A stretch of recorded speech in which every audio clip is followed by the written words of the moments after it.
Je vous emmène dans un petit village du Moyen-Orient.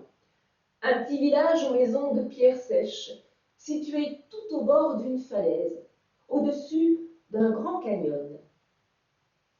À l'entrée de ce village, tous les jours, vient s'asseoir un vieil homme. Il prend place là sur une grosse pierre au bord du chemin, les deux mains posées sur le bout de sa canne plantée devant lui. Il voit les gens qui rentrent, les gens qui sortent du village. Ça lui permet, comme ça, d'être à peu près au courant de tout ce qui s'y passe. Et un jour qu'il est là, comme à son habitude, entouré ce jour-là de quelques enfants qui jouent près de lui, il aperçoit tout au fond de la vallée une silhouette, ou plutôt deux silhouettes, celle d'un homme et celle d'un âne.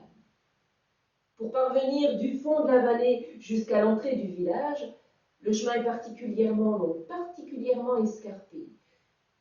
5 heures plus tard, l'homme et l'âne arrivent à l'entrée du village. Et l'homme est un étranger. Il est un peu fatigué, il demande au vieillard s'il peut s'asseoir à côté de lui, et le vieillard lui laisse une petite place. Et les voilà tous les deux qui commencent à discuter. Au bout d'un moment de conversation, l'homme qui vient d'arriver demande au vieillard comment sont les habitants de ce village.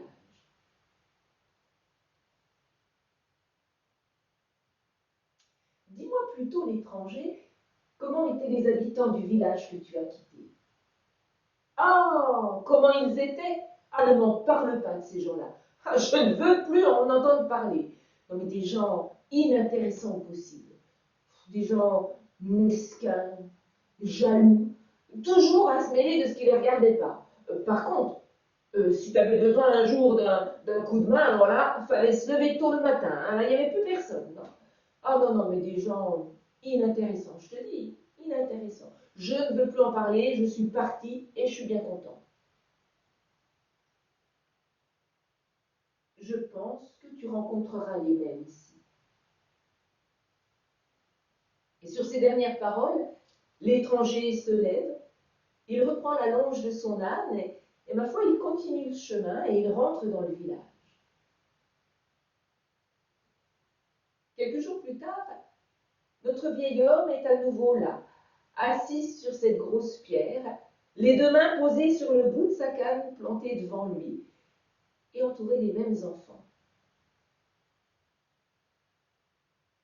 Quand il aperçoit là, tout au fond de la vallée, une silhouette, ou plutôt deux silhouettes, celle d'un homme et celle d'un âne. Le chemin est toujours aussi long, toujours aussi escarpé. 5 heures plus tard, l'homme et l'âne arrivent à l'entrée du village. L'homme est un étranger, lui aussi. Il est un peu fatigué, il demande au vieillard s'il peut s'asseoir à côté de lui, et le vieillard lui fait une petite place. Et les voilà qui commencent à discuter. Et au bout d'un moment de conversation, l'étranger qui vient d'arriver demande au vieillard comment sont les habitants de ce village. Dis-moi plutôt, l'étranger, comment étaient les habitants du village que tu as quitté? Comment ils étaient? Ah ben, écoute, si je commence à en parler, j'en ai pour un moment. C'était des gens incroyablement accueillants.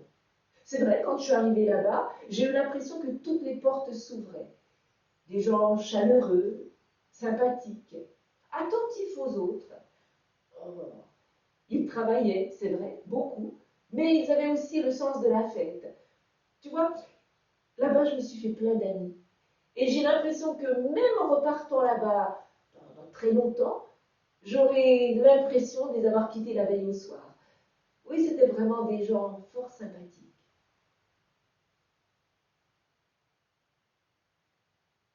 Je pense que tu rencontreras les mêmes ici. Et sur ces dernières paroles, l'étranger se lève, il reprend la lange de son âne et ma foi, il poursuit son chemin. Et il rentre dans le village. Mais il vient à peine de tourner à l'angle de la première maison que mes enfants, qui étaient là, près du vieil homme, et qui ont assisté aux deux scènes, s'approchent de lui et lui disent mais le vieux, Tu racontes n'importe quoi, tu ne sais plus ce que tu dis, tu radotes complètement. Enfin, à ces deux hommes qui sont arrivés dans notre village, qui t'ont posé exactement la même question, tu leur as fait deux réponses radicalement différentes. Tu ne sais plus ce que tu dis, le vieux, tu ne sais plus. Mais le vieil homme, un brin de malice dans les yeux, un grand sourire sur les lèvres, leur répond: Non, non, non, non, je sais tout à fait ce que je dis. De toute évidence, les habitants de notre village ne sont ni pires ni meilleurs qu'ailleurs. Mais de ces deux étrangers qui viennent d'arriver chez nous, celui qui a trouvé le pire là-bas trouvera sans doute le pire ici. Celui qui a trouvé le meilleur là-bas trouvera sans doute le meilleur ici. Parce que ces deux hommes, ils sont tout simplement comme chacun de nous. Ils perçoivent le monde selon ce qu'ils ont dans le cœur.